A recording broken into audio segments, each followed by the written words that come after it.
2024 had some pretty crazy races, but also some pretty trash races. Today I'm here to show you the top 10 worst races of 2024. The races in this list range from just sleep-inducing nothing burgers to races that leave you asking the question, just why? First off, I wanted to mention a downright bad race I completely forgot existed, being the 2024 ARCA race at IRP. Now, I was actually at this race, and about the only thing I remember was my dad, who actually fell asleep for most of the race because we drove all night to Indianapolis from our house in Texas. Anyway, speaking of Texas, I also wanted to mention the Cup race at Texas Motor Speedway, just because it was predictably unpredictable. I originally had this race in my list, but I removed it, seeing that many people who watched the race on TV had a different perspective than I did at the racetrack. I thought the amount of cautions completely ruined the flow of the race and made it pretty boring to watch at the track, but I guess a lot of people went home happy after, so I ain't gonna hate on that. Anyway, without further ado, here's the list. The 10th worst race of 2024 goes to the 2024 Salem ARCA 200 at Salem Speedway. A pretty goofy name for a pretty goofy race. This race was just bad all the way around, from the lap 2 crash to the final lap where literally 3 cars were on the lead lap. I guess this is what happens when a bunch of rich kids with money go race on an old worn out track that's pretty hard to drive. The 2 or 3 good ones stay alive while the rest just fail. And that's what happened. If you like a fun bad race, then I guess you might like this, but I don't, so we move on. 9th place on the worst races of 2024 goes to the 2024 Barcelona Grand Prix. I actually had a friend that got the chance to be at this race, and I actually apologized to him afterwards for having to sit in the sun and watch one corner just to see cars go by him a few times. Besides a great first corner and a battle between Russell and Norris on lap 35, literally nothing else happened. Max Verstappen took the lead from Russell on lap 3 and never looked back. At number 8 on the list is the 2024 Monaco Grand Prix.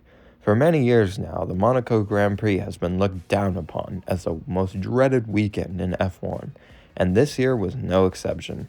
The only reason I gave this race a 2 out of 10 was due to the wild opening lap shenanigans and Charles Leclerc winning at his home race. That's it. Nothing else happened in this race. I saw on the F1 highlight video that most of the top comments were praising the editor for stretching the highlight video to 8 minutes long, which is just crazy. At 7th comes the 2024 General Tire 100 at the Glen. For a track that usually produces great racing for all series, this race was extremely disappointing. Connor Zilisch had this race on lock and led every lap, scoring the win. Meanwhile, besides Marco Andretti trying to wreck everyone in front of him, nothing happened.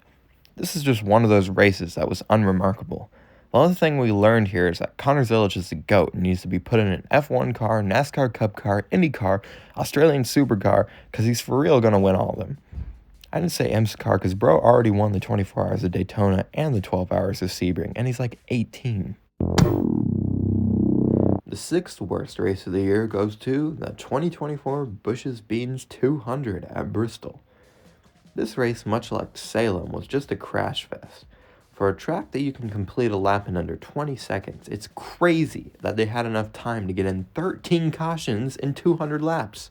That's literally a caution about every 15 laps. The race was looking fine until Connor Zilisch crashed while running second. That crash took out William Sawalch's closest competitor, and from then on it was crash after crash after crash after crash after crash.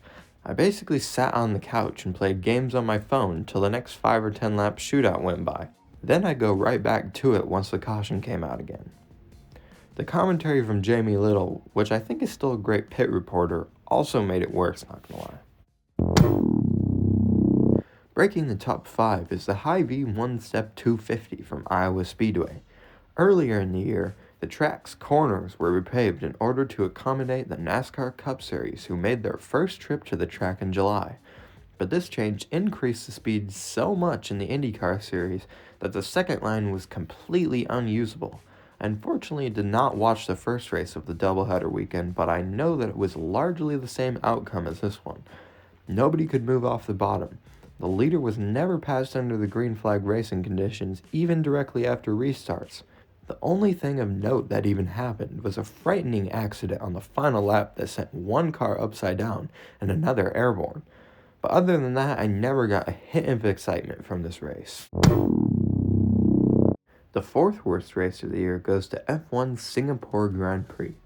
Besides the first lap and Piastri making up a few spots throughout the race, this was just one of those races where nothing happened. I'm pretty sure I woke up late and had to rewind to watch the whole race, but after like 20 laps or so, I just decided to fast forward to live so I didn't waste as much time. Lando Norris won by 21 seconds, and that was all. Earning a podium position is the 2024 Tide 150 at Kansas Speedway. This race was just dominated by Tanner Gray all the way until 14 laps to go when Connor Mosack took the lead and drove away. There really wasn't even a battle at all for the win, and considering the fact that later in the weekend the Cup Series had one of the best races of the year, this race was just extremely underwhelming. I really don't remember much of anything from it. Sticking with ARCA, the silver medal goes to the General Tire 200 at Talladega. For many people, this is probably the worst race of the year, and for that, I would agree on, but my number one is just my personal opinion. So just a quick recap of this race. Basically, Jake Finch took the green flag. A mid-race brake caution came out. Jake Finch took the green flag again, and Jake Finch won the race. Nothing else happened. Jake Finch led the entire race in a modern-day stock car race at Talladega. There were other races that did not make this list that also had one leader, but this one was by far the worst offender. We waited for something, anything, to happen, and Chris Wright just refused to do anything. I wish this was one of the worst things to come out of motorsport this year, but unfortunately, it's not. The number one worst race in 2024 goes to the Ally 400 at Nashville Superspeedway. Many of you might be looking at me like I'm crazy or something, but let me explain myself. So basically, this race played out like any other NASCAR race this season, except we had a pretty good battle between Denny Hamlin and Ross Chastain near the end of the race. But with 2 laps to go, as Hamlin was rounding turns 1 and 2, Austin Cindric decided that he wanted to be the star of the show, and just blatantly lost talent racing Noah Gragson for 20 freaking second place. I mean, what are you even doing, my guy? You won a race earlier this year and you don't need any points, so why even push it that much? What was the end goal with that one?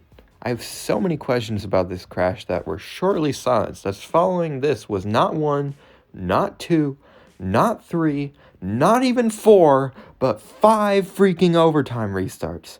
This finish is an abomination to the world of motorsport.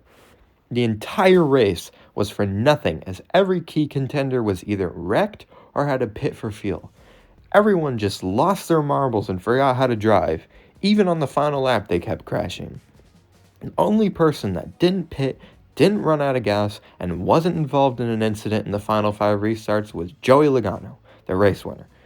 We can have another conversation about this race basically being the only reason Logano made the playoffs and won the championship, but I already made that video, so you should go watch it after this if you haven't already. Anyway, I still have a sour taste in my mouth about this race and probably will forever, as I just hated everything about that near hour of clown show BS that ensued at the end. If you have any gripes you want to get off your back, then leave them in the comments below. Remember to please be respectful, and if you say anything like, NASCAR sucks and only F1 is good, or, every F1 race should be on this list, I'm gonna delete your comment because your biased rage bait opinion doesn't matter. I'll be uploading the top 10 best races of 2024 tomorrow, so make sure to check that one out when you have the chance. Those races are races you actually want to watch. Anyway, I'll stop yapping and get out of here. Thanks for watching. Have a great day.